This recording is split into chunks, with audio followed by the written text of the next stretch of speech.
సిద్ధం సభలకు వేలాదిగా జనం హాజరు కావడాన్ని చూసి ఎన్డీఏ కూటమి పార్టీలకు భయం పట్టుకుందని మాచర్ల ఎమ్మెల్యే పిన్నెల్లి రామకృష్ణారెడ్డి అన్నారు. ఎన్డీఏ కూటమి సభ్యులు జగన్మోహన్ రెడ్డిని వ్యక్తిగతంగా దెబ్బతీసేందుకు ప్రయత్నాలు చేస్తున్నారని ఆరోపించారు. 14 ఏళ్లు ముఖ్యమంత్రిగా పనిచేసిన చంద్రబాబును చూస్తే ఏ ఒక్క సంక్షేమ పథకం గుర్తుకు రాదన్నారు. ప్రజలకు మేలు చేయాలన్న ఆలోచన ఎన్డీఏ కూటమిలో ఏ ఒక్కరికీ లేదన్నారు. రాష్ట్రంలో ఏదో ఒక గొడవ సృష్టించి రాష్ట్ర ప్రజలను తప్పుదోవ పట్టించేందుకు కూటమి సభ్యులు ప్రయత్నాలు చేస్తున్నారని అన్నారు.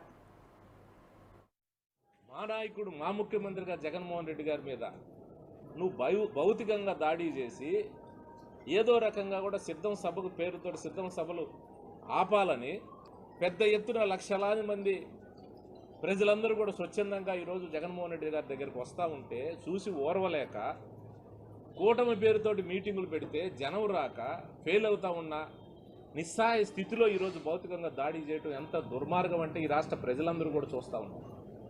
ఈ రాష్ట్ర ప్రజలందరూ కూడా ఆలోచన చేయమని కోరుతా ఉన్నాను. ఈరోజు ఇన్ని లక్షల కోట్ల రూపాయలు 2,79,000 కోట్ల రూపాయలు సంక్షేమ కార్యక్రమం రూపంలో పేదవానికి ఎవరైనా ఇచ్చినారా అని నేను అడుగుతా ఉన్నాను. ఇచ్చే ధైర్యం చేశారని కూడా అడుగుతా ఉన్నాను.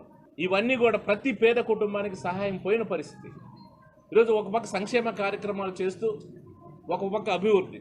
నేను చంద్రబాబుని అడుగుతా ఉన్నాను, నువ్వు 3 సంవత్సరాలు ముఖ్యమంత్రిగా ఉండి నువ్వు ప్రజలందరినీ కూడా నీ మీడియాలో తప్పుదోవ పట్టించేసి అభివృద్ధి అంటున్నావు. నువ్వు 3 సంవత్సరాల ముఖ్యమంత్రిగా ఉండి ఏం పీకేవని అడుగుతా ఉన్నావు, నువ్వేం అభివృద్ధి చేసినావని అడుగుతా ఉన్నా.